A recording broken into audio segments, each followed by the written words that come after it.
Hello, continuation from the branches of philosophy. When you look at where we stopped on the second episode, we are looking at the branches of philosophy where we actually looked at epistemology. Under epistemology, we looked at revealed knowledge, reasoning and rational knowledge, empirical or scientific knowledge, authority or authoritative knowledge, and intuitive knowledge. Then the third branch among the branches of philosophy is called ethics. Ethics is a branch of philosophy that looks into the nature of morality in human conduct by examining how good or bad, right or wrong, moral or immoral human conduct could be. Under philosophy, it means that ethics is looking at the right kind of behavior that is allowed in a given society. But to some extent, when you judge it from philosophy, at the beginning I said I will not want to go deep into some concept in philosophy because there are some concepts that talks about what goes beyond the human rational comprehension. And a typical example of that is what I will mention under ethics. What really constitutes good or bad behavior? Is there anything called good or moral or good or wrong behavior or moral conduct?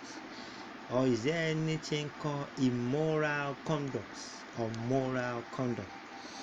Because what seems to be moral, ideal to you, is to some people is immoral. What seems to be good to you, to some people it is not good. And what seems to be unethical to some people is ethical to some people. Example, if you go to Germany, it's a thing you can Google on your phone. There are some people called nihilists, we call them naturalists. The naturalists people, they believe that everything in man should be natural. Nobody, according to them, should be allowed to put on clothes or something that will cover your natural body. Rather, to them, you should be on clothes every time. And that is why they proved their own logical reasoning philosophically that we were created without clothes. Why must we fashionalize clothes to ourselves and believe that clothing our body is the best thing? And when you look at it philosophically, they seems to be right. But under ethics, among the branches of philosophy, this ethics is now looking at what is right, what is wrong. So mind you that you don't argue with people under the pretense of you having knowledge, because what you have as a knowledge that you claim to be the right knowledge is never the right to some people. Mind you, we are under philosophy. So when you look at moral ethics, behavior, good, bad, right, wrong, moral, or good conduct, or what seems to be immoral. They are something that one need to be very careful while discussing or attempting to correct somebody. Example, we have some people in Nigeria and some other part of the world. They believe that it is their right to smoke. It is their right to drink balancedly. It is their right to do this, to do that. Of recent, one man was caught after he raped his own biological daughter. And when the man was arraigned by the police, I made it clear that where is it in Nigeria constitution that one cannot marry his daughter? And there was no law to that effect in Nigeria. But the only law we have is common sense law, that why or how could a father who happened to be a father to a daughter, to a child, to a girl child, be having sex with such person? It seems to be immoral. It seems to be a bad conduct. But constitutionally, there is no law that prohibits a father marrying his daughter. So when you want to prove it philosophically, you go beyond the human, ordinary reasoning. So I don't want to go far about that. So for you to know that a branch among the branches of philosophy is called ethics, and ethics is only looking at the nature of morality in human conduct. So the nature of morality now could be either high or low or at medium stage. But whichever way it is coming, ethics under philosophy is just looking at how can this be managed to some extent. So the fourth among the branches of philosophy is called aesthetic. Under the aesthetic is looking at the nature of beauty and art generally. But this branch is asking questions like what constitutes beauty, what constitutes ugliness, what are the determinants of beauty and ugliness. If you say somebody is beautiful, what are the determinants of such beauty in that person? If you say somebody is ugly, what constitutes that ugliness in that person? So this, it means that philosophically nobody is beautiful and nobody seems to be an ugly person when you look at it from different dimensions. Because if I have access to only a woman and I do not have access to any other woman, naturally I will believe that such woman is the best woman on earth and the most beautiful woman on earth. But if I am now comparing such woman with another person, that is when I will now say this is beautiful, that is ugly. So, but philosophically, if you view something aesthetically, meaning something is beautiful because you attain beauty to such thing. Something is ugly, horrible, because you have ascribed horrible and ugliness to such thing. So when you look at things now philosophically, it means that nothing is beautiful on earth and nothing is ugly or horrible on earth, everything is beautiful.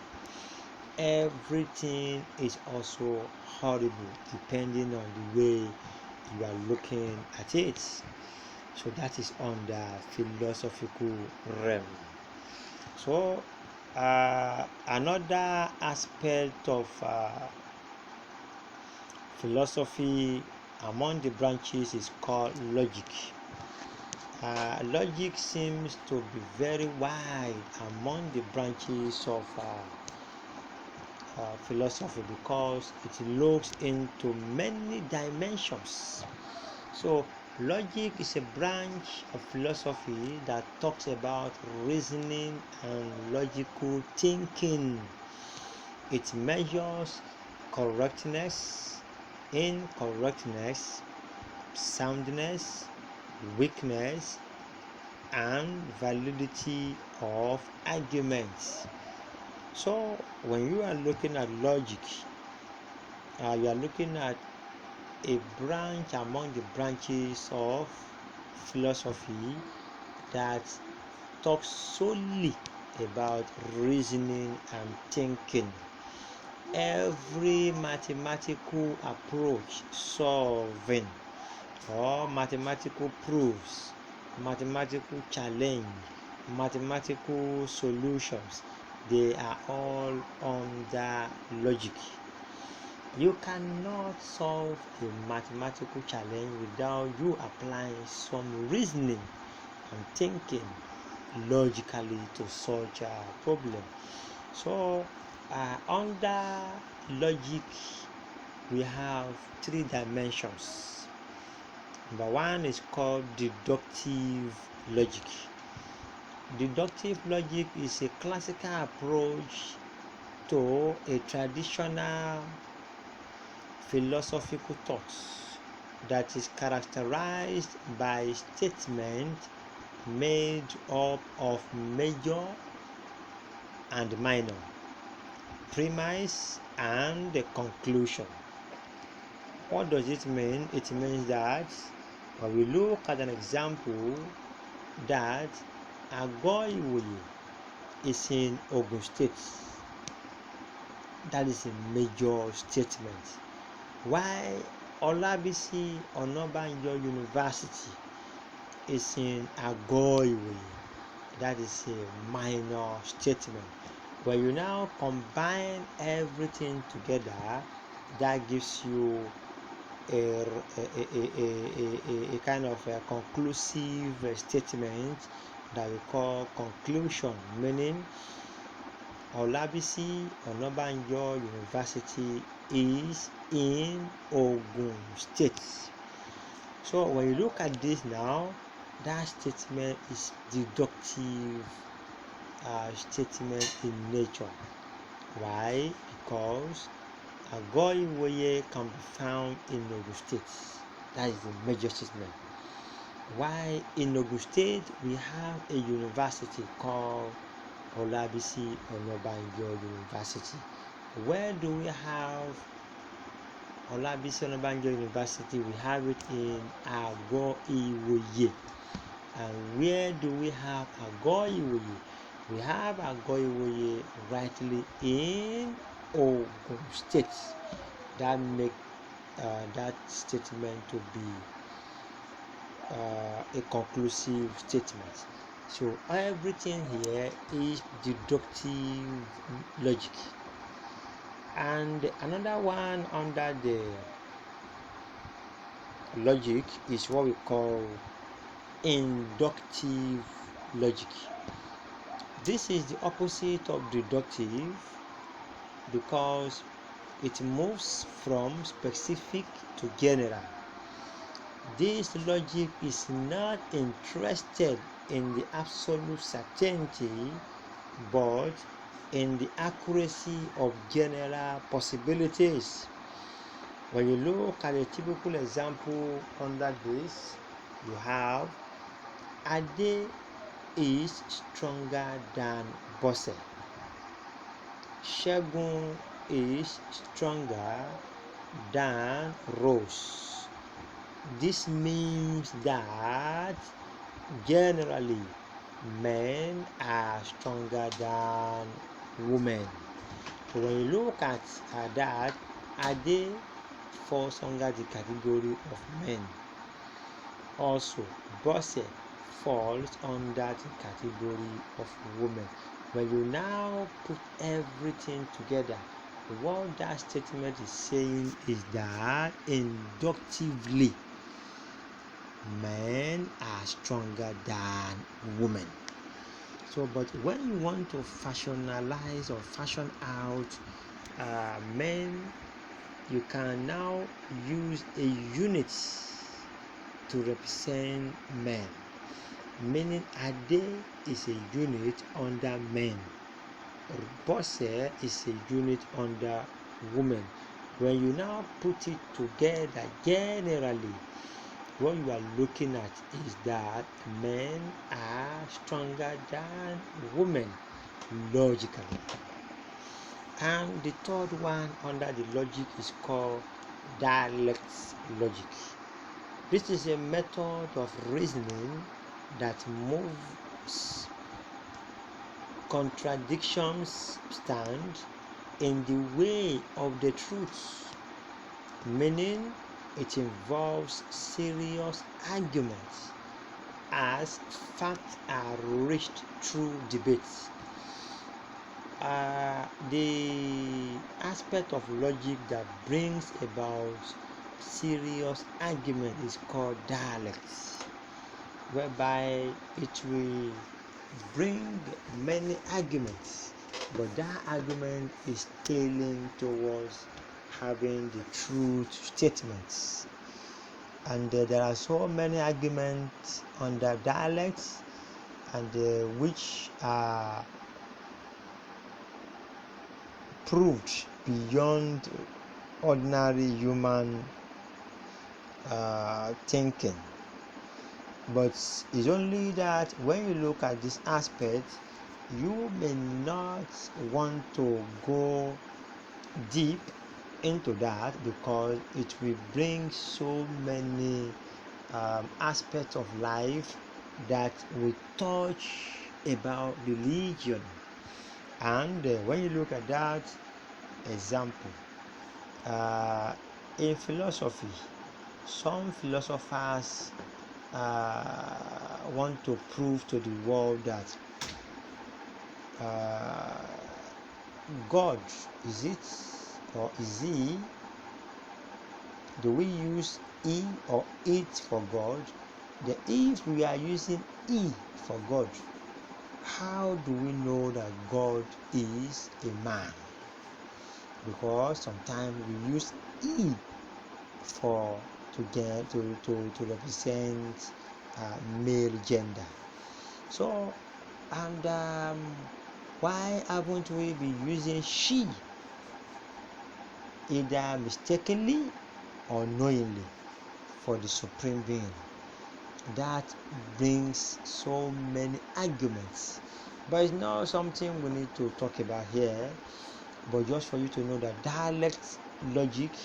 But when you look at it logically, you will now see that to some extent E can be used to generalize either male and female.